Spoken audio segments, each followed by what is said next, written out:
The German government has said it is giving more than €1 billion in military aid to Ukraine. The funds are part of a €2 billion increase in defence spending announced on Friday. Over half of that money will go to the European Peace Facility, an organisation which purchases weapons for Ukraine. The move follows heavy criticism of German Chancellor Olaf Scholz for his hesitancy to send heavy weapons to Ukraine. The military was able to repel Russian forces at the gates of Kyiv, but as DW's Alexandra from Nahmen reports, soldiers say they had to use weapons made in the last century. On the move with members of the 114th Brigade, part of Ukraine's territorial defense force. We are in Dmitrevka, one of the villages that were in the way of the Russian invaders and their offensive on Kyiv. The convoy was approaching on the street. We were holding our positions at the neighbouring village and the highway. They came from the left. We were told to reposition to strengthen our line. Then the squadron's commander gave the order to open fire. Lawyer, that's his nickname, shows me drone footage of the attack. The Russians were disoriented, he says. They didn't seem to expect resistance. They tried to break through, but Lawyer, with his Soviet-made rocket launcher, stood in their way. If we'd had modern weapons, we would have destroyed them all. But we had to use what we've got. Weapons from the last century.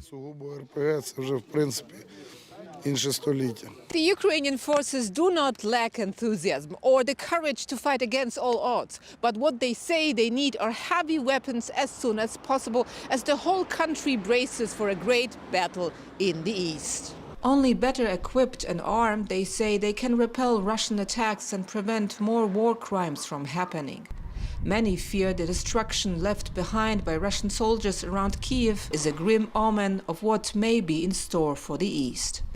Cook is originally from the Donetsk region in eastern Ukraine. I have mixed feelings.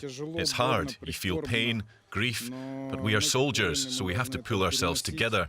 We must not show our pain and fear. Our children and wives depend on us. And they depend on each other. The worst moment is the one before the battle, Cook says. But when it starts, he adds, the fear is gone. Let's bring in DW political correspondent Benjamin Alvarez-Gruber, who is at one of Germany's so-called Easter marches for peace here in Berlin. Benjamin, Chancellor Scholz is now making this big financial concession. Will this be enough to silence critics? Many say it's an important step in the direction of further supporting Ukraine financially, and also what Finance Minister Christian Lindner pledged with this additional help, saying that most of it will go to Ukraine. But many critics will demand two things, or will continue demanding two things. On one side, the embargo when it comes to oil and gas from Russia, or sending heavy weapons to Ukraine that Germany has not pledged yet. So why is that? I mean, as you just mentioned, Ukrainians have repeatedly asked for heavy weaponry, heavy military equipment. But Germany seems to be happy to pay for weapons, but not deliver them. Why not? That's right, and the criticism is mounting also within the government. There was a delegation that met with Ukrainian officials saying that what Ukraine needs now are heavy weapons, and even Foreign Minister Annalena Baerbock during a recent meeting in Luxembourg also said that heavy weapons are needed, also implying that Germany should also give them. But German Chancellor Olaf Scholz has said that Germany has supported, will support, and also will further support Ukraine, but has not specifically mentioned weapons. Defense Minister Christine Lambrecht said that that has one reason, that the enemy is also listening, and that if Germany is going to supply these weapons, they will not talk about it. Now, and of course, then there's also pressure mounting from the other direction. I mean, you are at one of Germany's Easter marches. It's a political pacifist protest that's going back to the 1960s, anti-nuclear protests and so forth.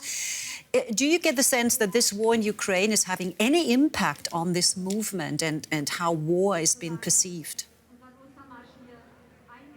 It definitely has a huge impact. You just mentioned this was a movement that was really big in the 1960s, 1980s, calling for disarmament, especially also nuclear disarmament, but that has changed and that has shifted.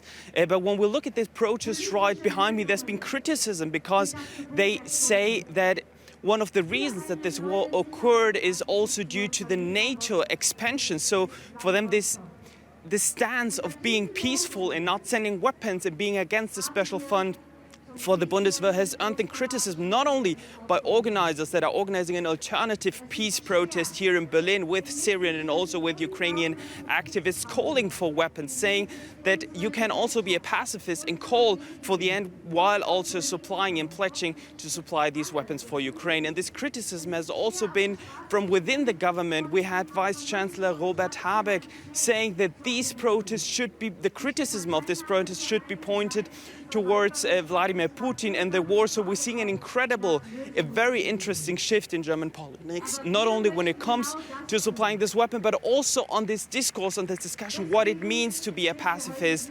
And if just standing by from the sidelines and seeing how Russia continues to attack Ukraine will be enough to get peace again, with many saying that if you actually want peace and you actually want to support Ukraine, they need more than just solidarity on social media. They need either this oil and gas embargo that I mentioned earlier or delivery of heavy weapons that Ukrainian President Volodymyr Zelensky has repeatedly asked for.